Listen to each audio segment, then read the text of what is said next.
Buen día, mi nombre es Sara Haim, yo soy estudiante de la carrera de farmacia de la Facultad de Ciencias Químicas de la Universidad Nacional de Asunción y estoy participando en un proyecto de videos tutoriales y voy a dar una clase sobre vías de administración. Primero voy a empezar con algunos conceptos generales y después voy a empezar en las vías específicas y explicar la clasificación más común y corriente. Primero, la vía de administración es la forma por la cual el medicamento llega a su sitio de acción. Por ejemplo, está estrechamente relacionado con la forma farmacéutica. Una vía de administración puede ser por vía oral, donde el paciente deglute un comprimido y entra esto en el tracto gastrointestinal. Entonces, en la vía oral, la forma farmacéutica va a ser un comprimido o una cápsula. En la vía tópica, el paciente aplica el medicamento sobre la piel. Entonces la forma farmacéutica va a ser una crema, un gel, una pasta. En la vía respiratoria, el paciente inhala el fármaco. Entonces la vía de administración es cómo llega el medicamento a su lugar donde va a ejercer su efecto. Cómo hago yo farmacéutico para que llegue esta molécula que va a ejercer su efecto.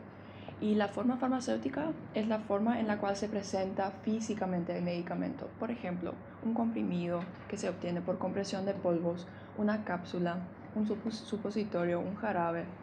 Es la forma física, cómo se presenta el fármaco. Para que el medicamento llegue a su sitio de acción, donde ejerce su efecto, es importante que atraviesa una serie de membranas por las cuales se limita su dispersión en el organismo. La forma en que el medicamento se distribuye está relacionada o depende de tres cosas: la vía de administración, las características del principio activo y la forma farmacéutica. En esta clase voy a hablar sobre la vía de administración y las formas farmacéuticas porque estas dos son las más clásicas y las que más se repiten. Las características del principio activo dependen ya de cada fármaco y esto es un estudio más específico de cada principio activo, entonces ahí el laboratorio en sí debe dedicar ese tiempo. Pero la vía de administración y la forma farmacéutica son más generales y son más fáciles de entender también. La absorción es el paso del medicamento a través de una o más membranas biológicas al torrente sanguíneo o al sistema circulatorio. Entonces la absorción siempre es el paso a la sangre y es sumamente importante para ejercer el efecto. La absorción, por ejemplo, puede ocurrir en el estómago, donde el fármaco en el comprimido tiene que liberarse primero a través del ablandamiento del comprimido y después ese fármaco tiene que pasar por la pared estomacal y ahí entra en la sangre. Entonces la absorción es el paso a través de membranas para entrar a la sangre. Las vías de administración se clasifican según su efecto. El efecto puede ser local o sistémico o general. Es local si no ocurre la absorción del fármaco. Entonces el fármaco no atraviesa membranas, no pasa a la sangre y queda en el sitio local nomás. Por ejemplo, la vía tópica o la vía oftálmica, que es el ojo, o la vía óptica, que es el oído. El efecto sistémico o general es donde sí ocurre la absorción del fármaco. Si el fármaco pasa a través de membranas y entra en el torrente sanguíneo. Entonces las vías son oral o parenteral. Las vías parenterales son donde una aguja hace el paso para el medicamento directo hacia el torrente sanguíneo y ahí ocurre la absorción. La vía oral es donde el paciente debe deglutir el medicamento en forma de comprimido o polvo o cápsula. Otra clasificación es según entra o no por el sistema digestivo. Por ejemplo, están las vías enterales y parenterales. La vía enteral es donde el medicamento entra por el tracto gastrointestinal. Entonces, las tres clásicas de la vía enteral son la oral, la sublingual y la rectal. Y la vía parenteral es donde el medicamento entra en el sistema vascular directamente o por vía no enteral. Los ejemplos son la vía intravenosa o intramuscular y hay más, de eso voy a hablar después, pero es importante entender eso, que la vía parenteral no es por el tracto gastrointestinal. Este cuadro es una comparación y hace un resumen de cómo se relaciona el efecto con la vía de administración. El efecto sistémico puede darse con la vía oral, sublingual y rectal, que son las tres enterales, y también puede obtenerse por la vía parenteral.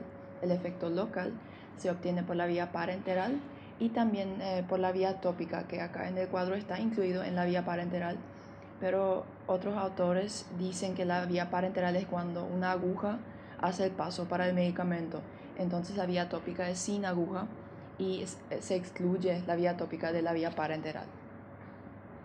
La biodisponibilidad es otro concepto muy importante que hay que tener bien claro antes de entrar en el tema. Es la cantidad y velocidad con la cual el medicamento llega al torrente sanguíneo. Dijimos que cuando un medicamento llega al torrente sanguíneo ocurre la absorción, el paso a través de membranas. La biodisponibilidad es la cantidad y la velocidad con la cual se absorbe un medicamento. Por ejemplo, en la vía oral hay menor cantidad y velocidad. ¿Por qué? Porque el comprimido que llega al tracto gastrointestinal debe ablandarse, desintegrarse, disgregarse y disolverse antes de pasar a la sangre, antes de absorberse el fármaco. Entonces la absorción lleva más tiempo y entra menor cantidad a la sangre porque sí o sí habrá una pérdida. Es cuestión de equilibrio físico-químico, donde una cantidad va a quedar nomás en el tracto gastrointestinal y una fracción nomás se va a absorber. Entonces ahí se habla de una biodisponibilidad no al 100%, porque hay menor cantidad y velocidad que el 100%. La vía intravenosa, al contrario, es de biodisponibilidad al 100%, donde no hay absorción. ¿Por qué? Porque la enfermera, al apuntar la aguja y hacer el paso a la vena, por eso se llama intravenoso, ya deposita todo el fármaco en la vena. Entonces no hace falta la absorción porque la aguja ya deposita, ya pone todo lo que estaba en la jeringa en la vena. Entonces llega toda la cantidad llega al instante, no hay que esperar. Y entonces la biodisponibilidad es al 100%. La esterilidad es cuando la forma farmacéutica no presenta microorganismos. Y las formas farmacéuticas estériles son las que entran directamente en el torrente sanguíneo, las vías parenterales. Esas sí necesitan ser estériles. Las formas enterales no requieren esterilidad y se trabajan bajo condiciones higiénicas. Las formas enterales no son estériles porque ahí el paciente ya está más protegido. La esterilidad es para proteger al paciente. Entonces, un medicamento que entra por el tracto gastrointestinal pasa por pHs extremos en el estómago e intestino y también por el hígado, que es una máquina de reacciones químicas con muchas enzimas y va degradando todo lo extraño que entra ahí. Entonces, todo lo que se absorbe pasa por el hígado y es muy improbable que un microorganismo sobreviva a esto. Además, los pHs, el pH ácido en el estómago o el pH básico en el intestino son muy extremos y entonces eso también sirve para proteger al paciente en cuanto a microorganismos. En la forma farmacéutica de las vías parenterales no tenemos esa protección. El fármaco entra directamente en el torrente sanguíneo sin pasar por el hígado y sin pasar por pHs extremos. Entonces esas formas farmacéuticas deben ser estériles. Pero esa protección del hígado y de pHs extremos también puede ser indeseable cuando, por ejemplo, el fármaco se degrada por pHs extremos o en el hígado. Entonces la elección de la vía de administración es muy importante y ahí se mira el fármaco que quiero obtener, qué efecto voy a querer ejercer en el paciente. Todo eso es muy importante entender y al final hay que hacer el resumen de todo y hay que saber aplicar esto a la situación particular porque el fármaco reacciona diferente en las diferentes vías y sirve para diferentes efectos ahí. Estas son las clasificaciones de las vías de administración. La primera es la vía digestiva o enteral, donde las tres clásicas son la oral, sublingual y rectal. Y después siguen las vías parenterales con la vía intravenosa, intraarterial, intramuscular, subcutánea e intradérmica. La vía intravenosa intraarterial son las dos vías intravasculares, donde la enfermera con la aguja deposita directamente en la vena o en la arteria el fármaco. Entonces no hay absorción ahí. Las venas y arterias son los dos vasos sanguíneos que tenemos nosotros. En la vía intramuscular subcutánea o intradérmica se deposita intervascularmente el fármaco. Entonces en la vía intramuscular se deposita en el músculo esquelético y sí va a tener que absorberse el fármaco. En la vía subcutánea e intradérmica se deposita también intervascularmente y también va a tener que absorberse. Entonces en la vía intravenosa e intraarterial son vías intravasculares y no ejercen, no producen la absorción y la biodisponibilidad es al 100%. En la intramuscular, subcutánea e intradérmica son vías intervasculares donde sí se produce la absorción y son vías de biodisponibilidad menos del 100%, pero igual la biodisponibilidad ahí es más alta que en la vía oral sublingual o rectal porque ya se está poniendo el fármaco más cerca a la sangre y la absorción es más rápida y llega a mayor cantidad. Entonces la biodisponibilidad es más alta que en las vías digestivas, pero más baja que en las vías intravasculares. Después está la vía respiratoria, donde el paciente inhala el fármaco, y la vía tópica, donde se clasifica en 5 o 4. En la vía dérmica y transdérmica, la oftálmica, la ótica y la nasal. Empecemos. Las vías digestivas, la primera es la vía oral, donde la forma farmacéutica pasa al tracto gastrointestinal a través de la boca. Ahí sí ocurre la absorción en el estómago o en el intestino y el efecto es sistémico. La biodisponibilidad depende de la forma farmacéutica y de las propiedades del fármaco. Ventajas de esta vía oral son que es la vía de entrada fisiológica. No duele, es cómodo, así comemos, ponemos algo en la boca y deglutimos. Entonces no presenta inconvenientes a no ser que el paciente tenga dificultades de deglución que es un tipo de fobia. Ahí sí se opta por otra forma farmacéutica o por otra vía. Otras desventajas son que puede degradarse el fármaco cuando pasa por el hígado o pHs extremos, ya sea ácido en el estómago o básico en el intestino. También puede producir la irritación de la mucosa gástrica y no sirve en pacientes inconscientes o que tienen ganas de vomitar. Por ejemplo, un paciente que no está consciente o que tiene náuseas o vómitos, jamás se le va a dar un comprimido para deglutir porque le va a dar más ganas de vomitar. Y la irritación de la mucosa gástrica se produce con algunos fármacos específicos, como por ejemplo los antiinflamatorios no esteroides. El ibuprofeno, por ejemplo, al aumentar la dosis de ibuprofeno, disminuye el espesor de la mucosa gástrica y va a producirse una irritación ahí porque en el estómago tenemos el ácido clorhídrico. Entonces, al llegar ese ácido clorhídrico a la pared estomacal sin la protección de la mucosa, se va a producir una irritación. Y esa reducción de la mucosa se debe a algunos fármacos, especialmente si se deglute en forma de vía oral. Las formas farmacéuticas no requieren esterilidad y suelen ser comprimidos que se obtienen por compresión de polvos o cápsulas que tienen una base y una tapa y adentro tienen el fármaco en forma de polvo. Tenemos las gotas o los jarabes que son formas farmacéuticas líquidas de vía oral. La siguiente vía es la vía sublingual, donde la forma farmacéutica se pone por debajo de la lengua y ahí se absorbe el fármaco. Ejerce un efecto más rápido que la forma farmacéutica de la vía oral. ¿Por qué? Porque por debajo de la lengua tenemos muchas venas y arterias, entonces al depositar un comprimido o gotas ahí, rápido va a absorberse el fármaco. Entonces el efecto es más rápido, la biodisponibilidad es más alta y el efecto sí es sistémico. Ventajas, como ya dije, es más rápido, sin deglución y sin el efecto del primer paso. El efecto del primer paso es cuando se degrada el fármaco al pasar por el hígado. Las desventajas, el peligro de sobredosis es más real porque todo lo que se deposita por debajo de la lengua se absorbe muy rápido. Entonces todo entra rápido al torrente sanguíneo y esa dosis, si es grande y llega al instante ahí, es peligrosa. Además, un paciente que deglute el comprimido se le puede hacer vomitar si la dosis es de ya intoxicación.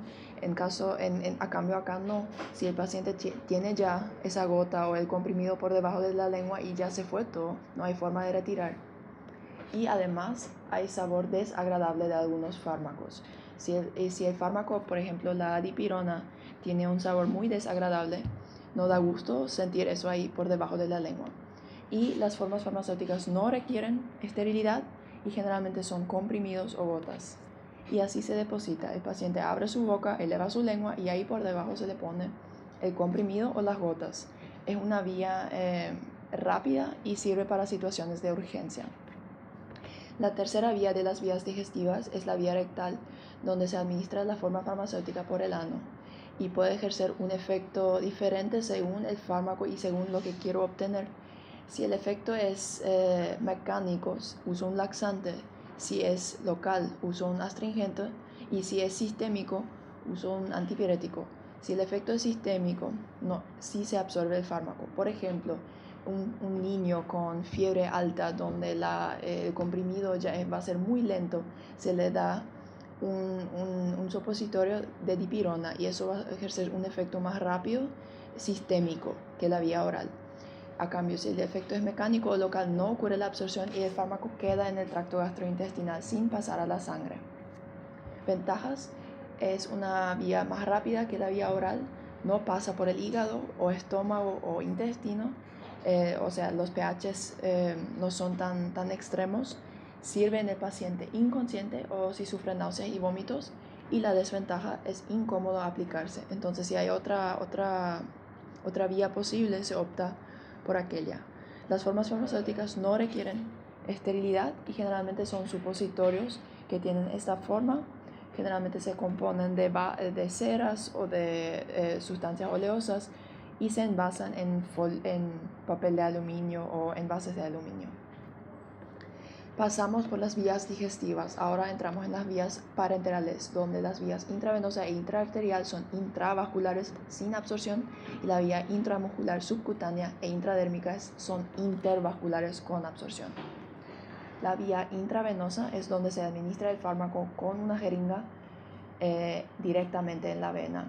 El ángulo de la jeringa entre aguja y piel debe ser de 25 grados y no ocurre la absorción, ya que la aguja hace el paso directo del fármaco al torrente sanguíneo o a la vena.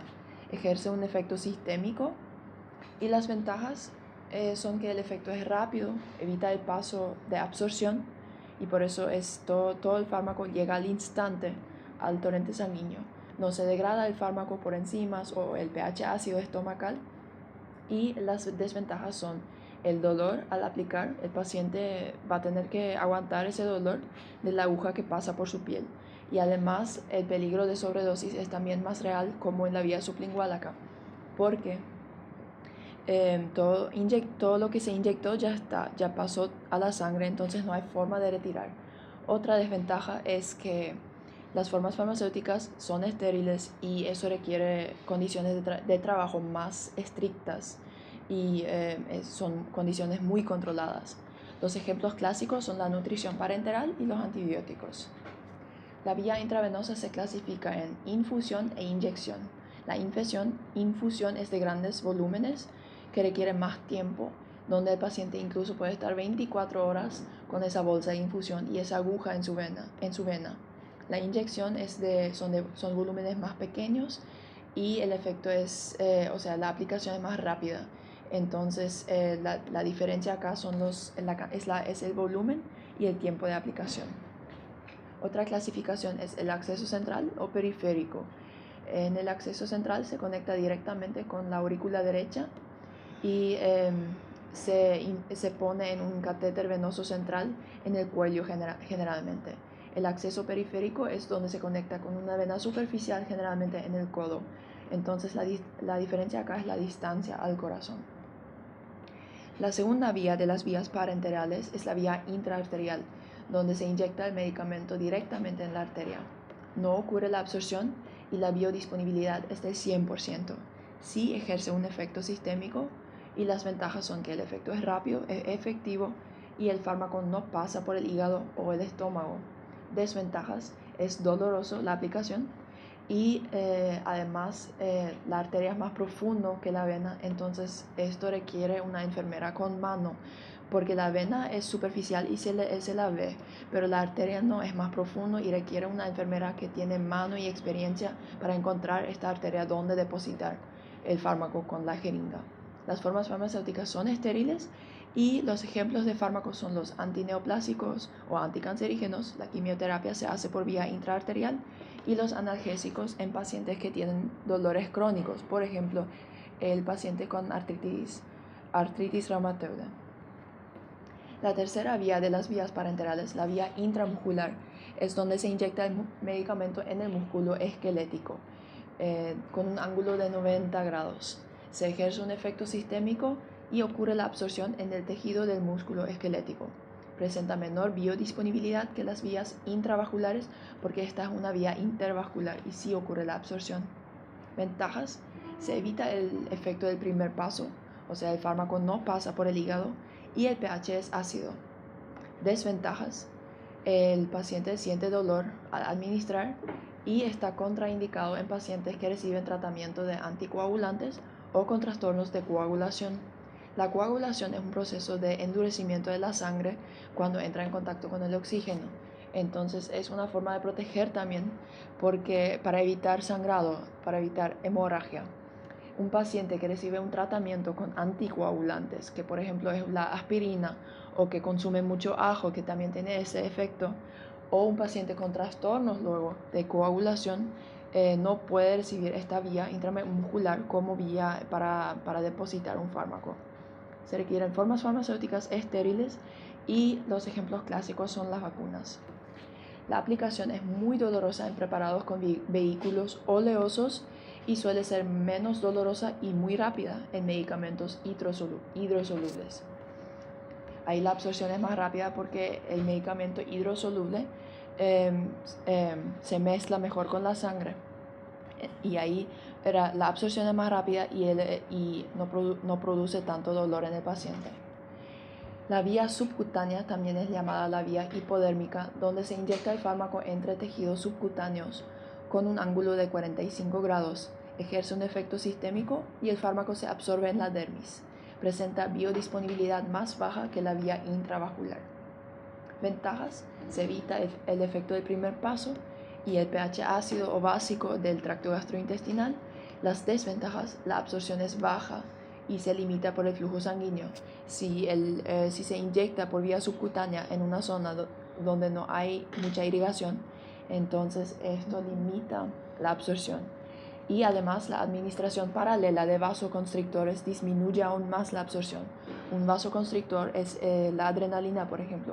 Un paciente que recibe un tratamiento adrenérgico o que entra en shock adrenérgico tiene una vasoconstricción, entonces hay menor superficie de contacto en la vena o arteria para producir la absorción, hay presión más alta y la absorción es más baja, entonces hay que buscar otra vía. Se requieren formas farmacéuticas estériles y los ejemplos son las vacunas y la insulina. Esta foto muestra una paciente que se está aplicando la insulina. Estira un poco de la piel, pone la aguja en un ángulo de 45 grados entre aguja y la piel y inyecta por vía subcutánea. Generalmente se inyecta la insulina en el abdomen, pero hay otros sitios en el cuerpo. La última vía de las vías parenterales es la vía intradérmica, donde se inyecta el fármaco en la epidermis, que es la capa más externa de la piel. Eso se ve también en el ángulo, que es el menor de todos, es de 10 a 15 grados. En el lugar de la inyección se forma una pápula que contiene el líquido. La absorción es muy lenta y por eso se inyectan solo pequeñas cantidades. Ejerce un efecto sistémico. Se usa en las vacunas y también en pruebas cutáneas alérgicas. Por ejemplo, hay personas alérgicas a la penicilina. Entonces se le va a probar si presenta hipersensibilidad o no a través de la vía intradérmica. Se le va a inyectar una pequeña cantidad en la epidermis y se va a observar si ese paciente presenta alergia. Si es así, jamás se le va a inyectar por vía intravenosa o intramuscular un volumen mucho más grande. Entonces es una prueba de control para proteger al paciente. Esta foto muestra la piel con las diferentes capas. El músculo, el tejido subcutáneo, que es una capa de grasa o también llamado hipodermis, la dermis y la epidermis. En la vía intramuscular la aguja debe llegar hasta el músculo y por eso el ángulo de inyección es de 90 grados. En la vía subcutánea se deposita el fármaco en la dermis y el ángulo es de 45 grados. En la vía endovenosa el ángulo es de 25 grados y también se llega a la dermis. Pero ahí la enfermera, además de encontrar esta dermis, debe encontrar la vena. Entonces requiere más mano la vía endovenosa que la vía subcutánea. Y la vía intradérmica es la donde se deposita el fármaco en la epidermis, que es la capa más externa de la piel, donde el ángulo es de 10 a 15 grados. Pasamos por las vías digestivas, por las vías parenterales. Ahora entramos en la vía respiratoria y después las vías tópicas. La vía respiratoria es donde se aplica o se administra el medicamento en el árbol respiratorio. Ocurre la absorción muy rápida en la mucosa bronquial. Las ventajas: el efecto es rápido y no duele la administración. Desventajas: se requiere un dispositivo especial, por ejemplo el aerosol, el inhalador, el nebulizador o el spray. Las formas farmacéuticas vienen en forma de gas, de polvo seco o microgotas finamente pulverizadas. Si es en forma de gas, el paciente puede inhalar nomás directamente, pero si es en forma de polvo seco o microgotas, que son sólidos o líquidos, ahí hay que buscar la manera para esparcir las partículas, porque el paciente no puede inhalar un sólido o un líquido, tiene que venir en forma de gas o de partículas suspendidas en el aire. El medicamento no es estéril y es una situación ideal para la urgencia porque es un rápido acceso del fármaco a la circulación. Y esto se debe a tres cosas: a la amplia superficie de absorción del árbol respiratorio, a membranas muy delgadas y al elevado flujo sanguíneo, porque en los alvéolos sí o sí ocurre el intercambio gaseoso entre el árbol respiratorio y la sangre. Entonces, debido a esos tres, el acceso es más rápido del fármaco a la circulación. Permite administrar fármacos gaseosos, por ejemplo el oxígeno o anestésicos generales, y el efecto puede ser local o sistémico. Es sistémico si el fármaco se absorbe y pasa al torrente sanguíneo, por ejemplo el oxígeno o los anestésicos. Es local cuando el fármaco queda en el árbol respiratorio, por ejemplo la broncodilatación o la descongestión.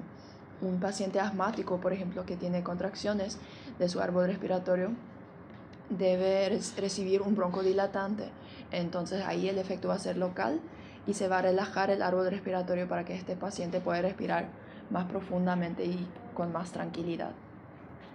Estos son dos dispositivos para administrar el fármaco: el nebulizador y el inhalador. Entramos en las vías tópicas. La vía dérmica y transdérmica son muy parecidas. Es la aplicación del fármaco sobre la piel. Generalmente el efecto es local. Eso ocurre con la vía dérmica. Con la vía transdérmica el efecto es sistémico y ocurre la absorción del fármaco. Penetra por las capas de la piel y llega a la sangre. Pero generalmente no se requiere el efecto sistémico por esta vía. Generalmente se requiere un efecto local. Entonces va a ser la vía dérmica. La vía transdérmica es también llamada la vía percutánea y en la mayoría de los casos solo ocurre la absorción del fármaco. La absorción con D es un fenómeno de superficie donde el fármaco queda localmente en el sitio de aplicación. La absorción con B es donde el fármaco pasa al volumen, al torrente sanguíneo. Es un fenómeno ya no más de superficie, sino de volumen, donde se absorbe el fármaco y pasa al torrente sanguíneo. Las ventajas de estas vías son: la aplicación es cómoda, presenta menos efectos adversos, y las desventajas: no es una vía ideal para el uso sistémico porque la piel es muy impermeable y es difícil depositar un fármaco en la sangre a través de la piel. Es muy importante lavar la piel y las manos antes de aplicar la forma farmacéutica.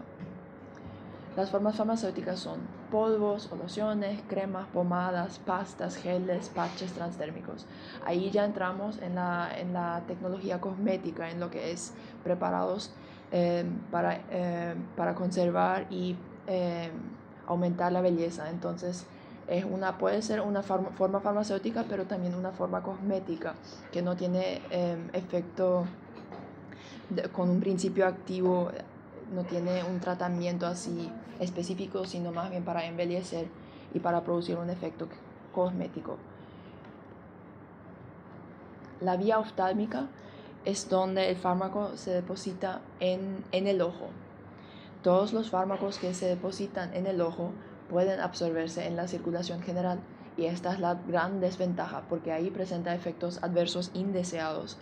Pero generalmente se usa esta vía para ejercer el efecto local. Entonces depende de la forma farmacéutica, de su composición y del principio activo si se va a absorber o no. Las desventajas es incómoda la aplicación, el paciente tiene que aguantar que algo entre en su ojo y puede presentar efectos adversos si se absorbe el fármaco y pasa a la circulación general. Se requieren medicamentos estériles. La vía oftálmica y las vías parenterales son los dos grupos donde sí los medicamentos deben ser estériles sin microorganismos. Las formas farmacéuticas son gotas, ungüentos, pastas y cremas. La gota es más, se aguanta mejor porque el ojo ya es húmedo. Entonces al entrar otra gota nomás ahí, se aguanta, se puede depositar ahí fácilmente. Pero un ungüento, una pasta o una crema son semisólidos ya y es más difícil aplicar y más incómodo también. La vía óptica es donde se aplica el medicamento sobre el conducto auditivo externo. Ejerce un efecto local y no ocurre la absorción. Generalmente se usan formas farmacéuticas líquidas, pero también hay sólidos y polvos, por ejemplo. No son formas farmacéuticas estériles y pueden usarse ablandadores de cerumen, analgésicos o un tratamiento para la otitis, que es la inflamación del oído. Las formas farmacéuticas son gotas o pomadas ópticas y así se deposita. Se estira el oído, se pone el dispositivo ahí, se acerca al oído, pero no se introduce. Es muy importante esto porque el oído es más sensible y no se puede introducir el dispositivo. Solamente la gota o la pomada debe entrar ahí en el oído, en el conducto auditivo externo. Y la última vía de las vías tópicas es la vía nasal, donde se administra el medicamento por la nariz. Ejerce un efecto solamente local. Dijimos que la vía respiratoria tiene efecto local cuando es en el árbol respiratorio o sistémico cuando se absorbe el fármaco. Acá el efecto es local en la nariz. El efecto sistémico es por la vía respiratoria. Ventajas: el fármaco no se degrada por enzimas o por el pH ácido del estómago o básico del intestino. Desventajas: dependiendo del medicamento se puede sentir el sabor amargo del mismo en la garganta y la mala aplicación puede contaminar el recipiente. Las formas farmacéuticas no son estériles. Generalmente se utilizan gotas nasales o nebulizadores y así como le aplica a esta paciente ya puede contaminarse el recipiente. Entonces es muy importante limpiar la nariz antes de la aplicación y limpiar el dispositivo después de la aplicación para mantener la higiene.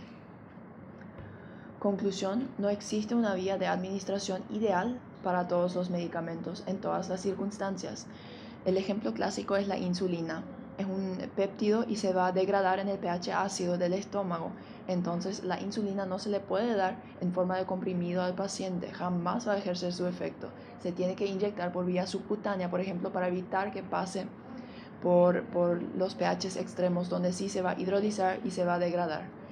Entonces la vía de administración y la forma farmacéutica depende del fármaco, del efecto que se quiera obtener, y se tiene que elegir muy bien para garantizar el tratamiento efectivo del paciente y para asegurar su seguridad. Muchas gracias.